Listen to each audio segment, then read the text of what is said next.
Hi, this is Natalie Hoffman of FlyingFreeNow.com, and you're listening to the Flying Free Podcast, a support resource for women of faith looking for hope and healing from hidden emotional and spiritual abuse. Welcome to episode 148 of the Flying Free Podcast. I want to address a very hard reality in the lives of emotional and spiritual abuse survivors this week, and that is how difficult the holidays can be.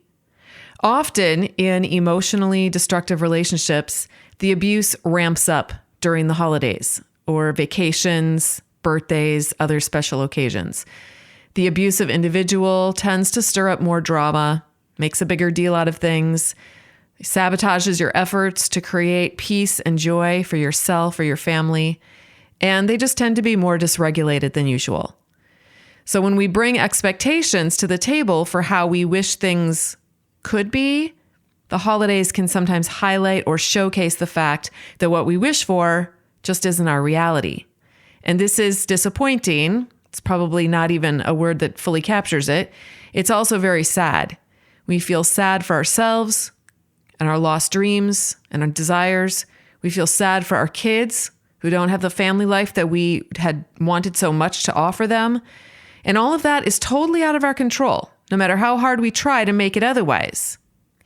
We can also feel lonely and like there's something wrong with us when we see other families at church or social media posts. We'll see these, posts on social media where all these happy families are showing themselves baking cookies and having holiday family fun, or even just getting those Christmas pictures and letters from others in the mail that highlight their awesome lives and beautiful families, and we just feel like ours is barely limping along. I used to put a lot of time and thought into our yearly family photo and our Christmas letter. I really loved to write, so it was like a big deal every year. And I would try to highlight all the funny things that the kids said and did. I tried to make my letter humorous and upbeat. And deep down inside, I was just hoping that everyone would see and believe what I so desperately wanted to believe. That we were a normal, happy family who was fun to be with and fun to know. I wanted so bad to be loved and thought well of. You guys, something I've learned over the years is that every family is struggling in one way or another. You know why? Because every family has humans in it, and humans are messy, period. When we can drop into compassion for ourselves and our own messy families and lose the criticism and the judgment, that's when we get to look at the images of others. And actually, instead of feeling jealous and like, oh, they've got it better than I do, we can feel compassion and love and understanding for them as well, because we know that they're just as flawed as we are. And they're also just doing their best in this world to make it through and be as happy as possible, just like we are. But life is hard for everyone in different ways and at different times. Anyway, it can feel lonely even when you have your family around you and your family's intact, because the feelings of loneliness don't come from our external circumstances. Those feelings come from our thoughts. And honestly, when we think about our reality, we're likely going to feel sad and lonely, and that's normal. Now, if you're newly separated or you're going through a divorce, it can be devastatingly lonely. I remember my first Christmas as a separated woman. My ex had moved out in September of that year, so it was still really fresh and terrifying and sad, and I was full of despair.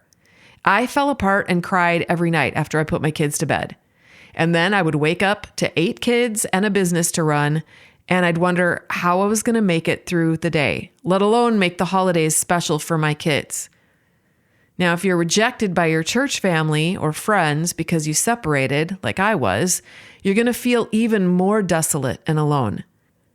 I imagined that my church was like this walled city, and my neighbors and my family just voted to put me and my kids outside the walls where the wolves were, and where the thieves were, and where the no food or shelter was. And I questioned the faith of the people living within those walls. I didn't waver in my own faith, though. That would come later down the road on my journey. But during this initial phase, my faith was very strong and very mighty. And I just knew God was sitting on the outside of those walls with me. But you may really be struggling with where God is in all this, and that feeling that God himself has abandoned you. And that just makes all of it even darker and lonelier than ever. I know, I have experienced that. I get it.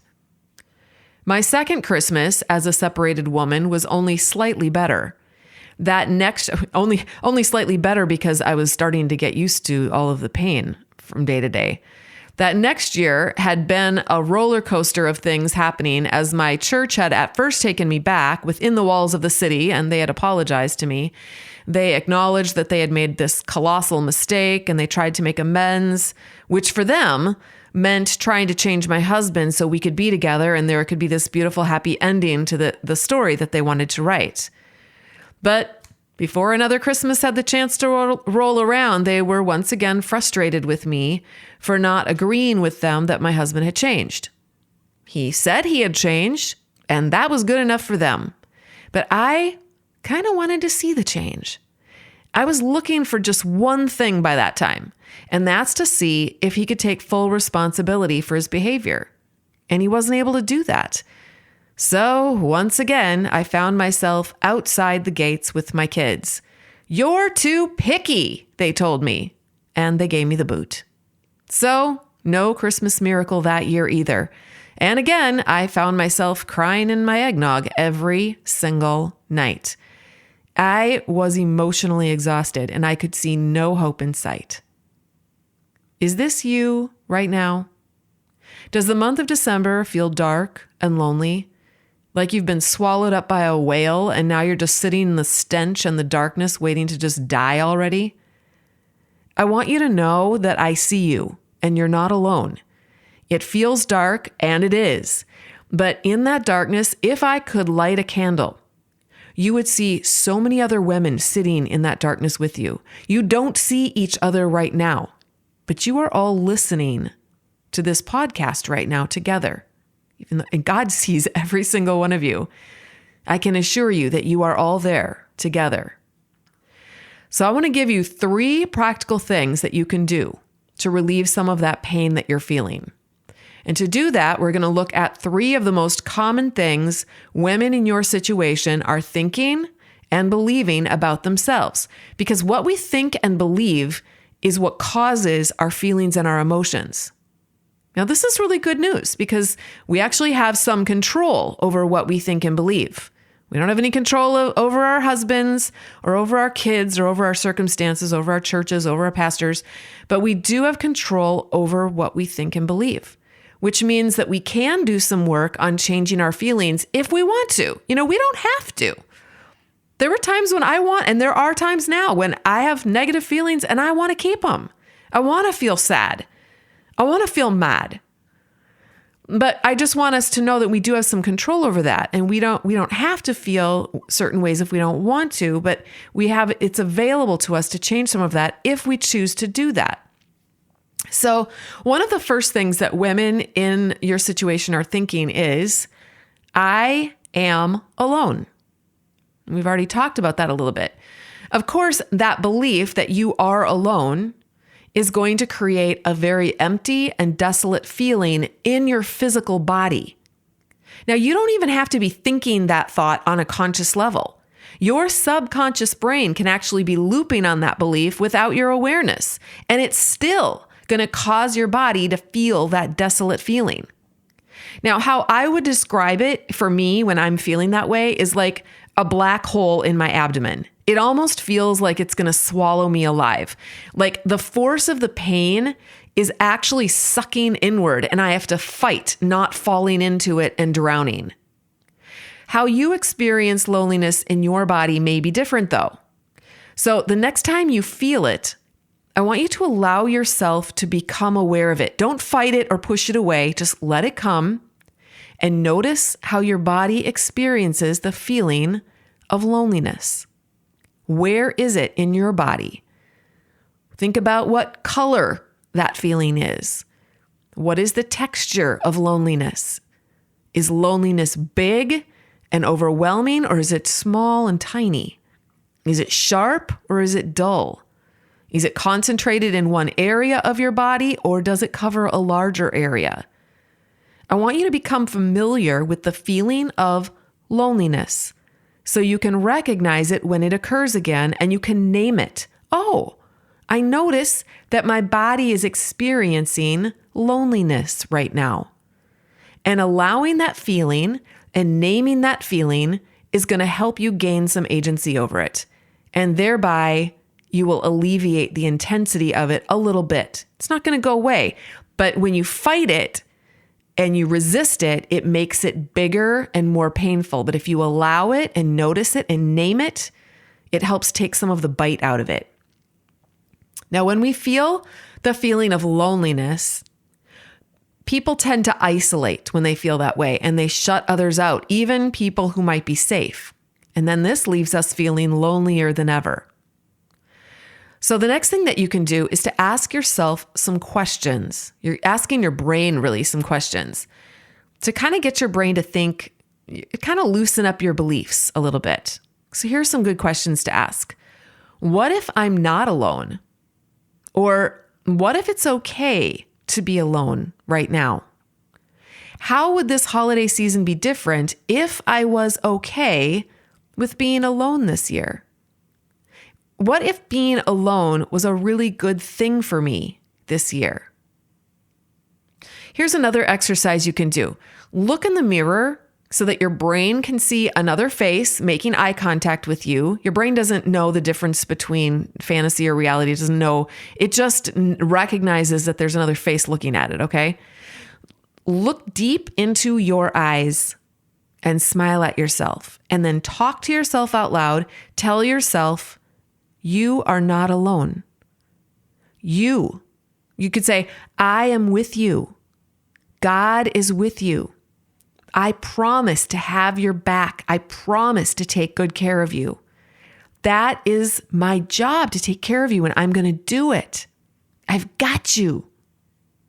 So this eye contact that you're making with yourself and saying these words out loud so that your ears can hear them, you're engaging all these different parts of your brain. That's going to calm your brain down and create some neural connections that are going to cause you to increase your level of inner peace and even love for yourself.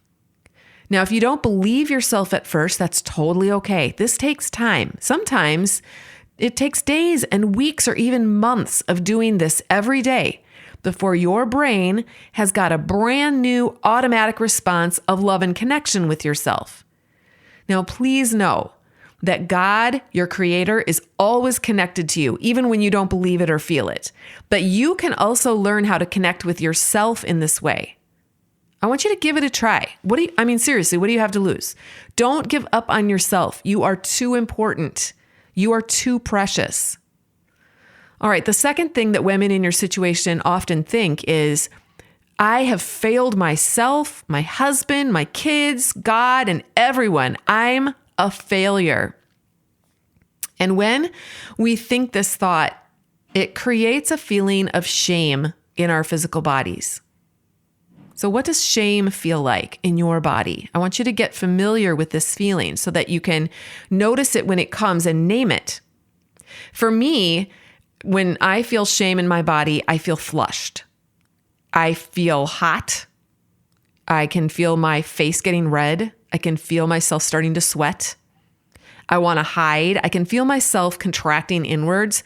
There's also this element of despair again in my gut as I feel small and unwanted and meaningless and unloved. I kind of feel like I'm disappearing. When we feel shame, we do tend to get small and we tend to hide. And you know what? When we end up failing ourselves. We end up failing to be the women that we want to be, the women that we were created to be. We end up actually proving our belief that we are a failure, just not in the ways that we believe. So some good questions to ask yourself when you think, I'm a failure, when you notice that shame feeling is, what if it's okay to fail? What if I'm just a normal human? What if failure is how people grow? Think of all the people who failed over and over again, and God just loved them so much. I mean, two people that came to the top of my mind right away from the Bible are David and Peter. Colossal failures, you guys, on so many levels, both of those guys. And God loved them. So what if failure is how we learn and evolve into the people we're meant to become? Or what if I haven't even failed?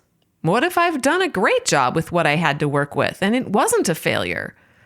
What if failure and success look different for each person? How would this Christmas be different if I was free to fail? If I could have compassion on myself no matter what? If I just allowed myself to be human and to be me, sometimes terrific, sometimes I'm terrific, and sometimes I'm a hot mess. All right, a third thought that women in your situation might think is, nothing will ever change for me. I'm stuck. Now, this thought, I think, creates fear in our physical bodies. For me, when I'm feeling fear, I feel like I'm choking. I feel it in my neck. Like it can be really, really intense. It tightens up. I find it hard to swallow. I sweat. My heart races. I used to have panic attacks. When we feel fear, we shut down. Or sometimes I would react like a cat who's trapped in a corner with a big dog barking at her. And when we shut down or we react from our little corner, things don't change for us. Our brains keep things the same because it's so ironic, but they're afraid to change for fear of running into more danger and hardship than we're already experiencing. It is our brain's way of protecting us, but we end up proving what we believe, that we're stuck and that nothing's ever going to change for us. So when you notice this thought, nothing's ever going to change for me, I'm stuck, I want you to ask yourself, what if I'm wrong about that? What if things could change for me? What if I could make some small changes for myself? If I could, what would those changes be? What do I not have control of that I need to let go of? And then what do I have control of that I could actually take my power back over? How would Christmas be different if I believed I could make some small changes in myself and in my life, even between now and Christmas? So I want to go back to my story. By April of the following year, so this is after those two really terrible Christmases, I had filed for divorce.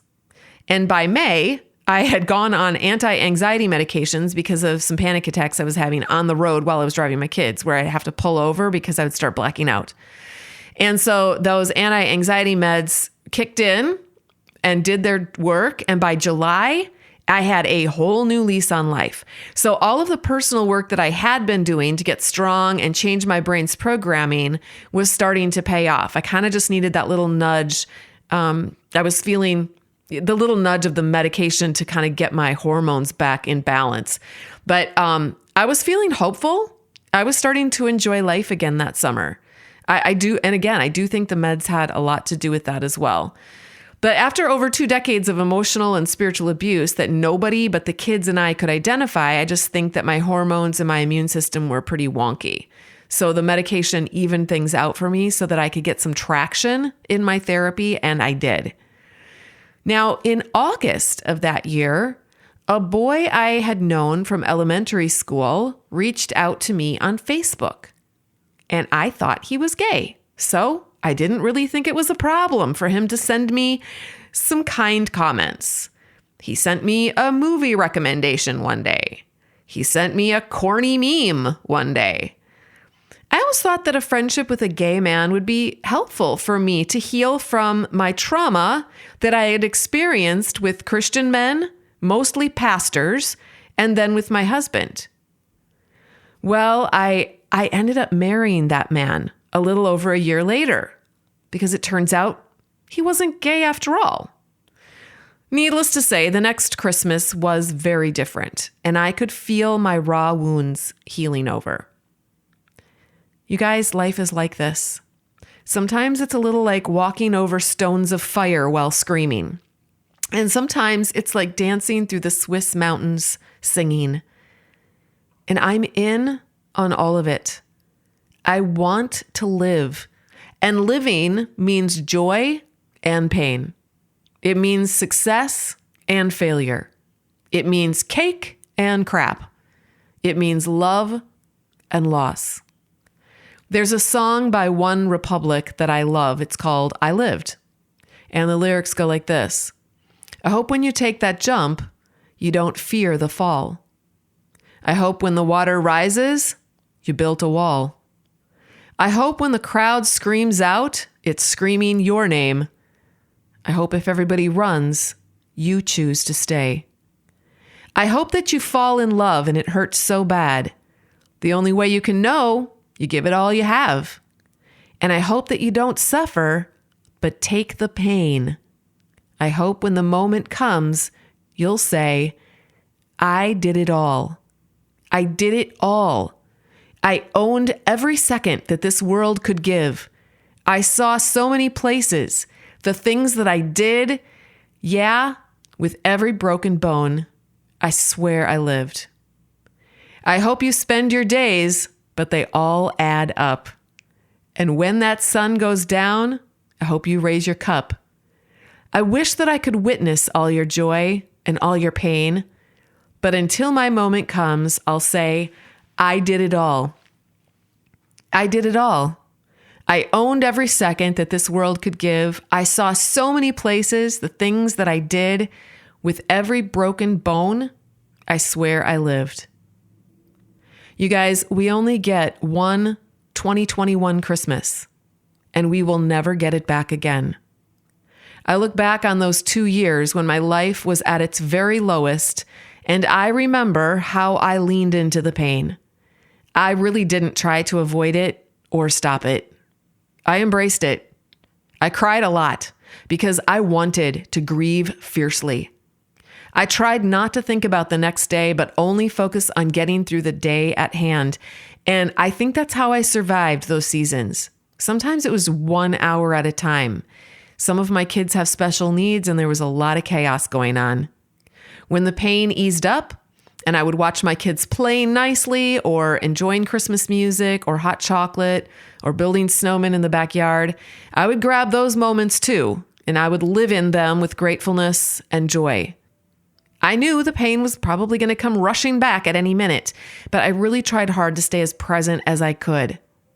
And that's all you can do too, my friend. Stay present this season and allow all the feelings, while also questioning the beliefs that are driving those feelings so that you can create some small shifts. If you want to do more of this work with hundreds of other women just like you in the Flying Free Sisterhood program, check it out at joinflyingfree.com. Just a few weeks ago, one of our members wrote in the forum, if you're wondering if this program is worth it, if it will help, if the madness and confusion and pain and suffering and misery will end, if you will find peace and happiness and enjoyment and fulfillment in life, it is, it will, and you can. I am living proof that it is possible. I am in awe that life can be so incredibly sweet. Don't give up. You are worth it. That's all I have for you this week. Until next time, fly free.